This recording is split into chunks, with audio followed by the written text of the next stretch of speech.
అదే ఆ సద్వస్తువుని కోరడం, లోక కళ్యాణాన్ని కోరడమే శివారాధన. ఇంక వేరే శివారాధన ఉంటే ఏమీ లేదు, ఆయన తలుచుకుంటూ కోరడం. నిరంతరం 360 రోజులు నిరంతరం చేయవలసిన పని. అలా చేయడం అందరికీ సాధ్యం కాదు, సంసారంలో మునిగి ఉన్నారు. అందుకని కొన్ని మైలురాళ్లలాగా కొన్ని పండుగలు, పర్వదినాలు సూచన చేసి ఆనాడైనా అన్ని పనులు మానేసి ఒక పని చేయమని పెద్దల ఉద్దేశం.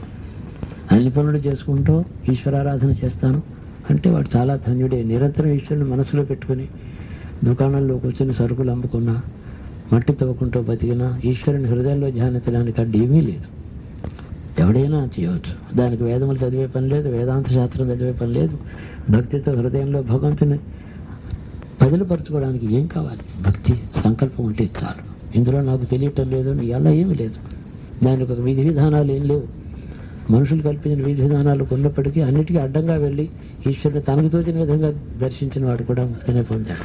లోక కళ్యాణం కోసమని మనిషి ప్రతివాడు కోరడానికి ఇతర పనులన్నీ మానేసి ఈ ఒక్క పనికి ఈ దినం ఏర్పాటు చేయబడింది అని పెద్దల ఉద్దేశం. అందుకని మన జీవితంలో ప్రతి సంవత్సరంలోనూ అనేక పండుగలు ఉన్నాయి. అల్టిమేట్గా శివరాత్రి, మహాశివరాత్రి అని దీని పేరు. రాత్రి అంటే అంధకారం అని, కనపడకపోవడం అంటే ఏమీ లేదు, కనపడకపోవుట అని అంధకారానికి పేరు.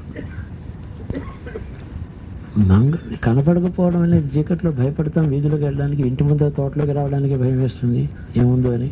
కనపడకపోతే భయం కదా అంటే శివం మంగళప్రదమైన రాత్రికి. ఏది కనపడదు? ద్వంద్వములతో కూడుకుని అజ్ఞానభూయిష్టంగా ఉండే ప్రపంచం కనపడదు.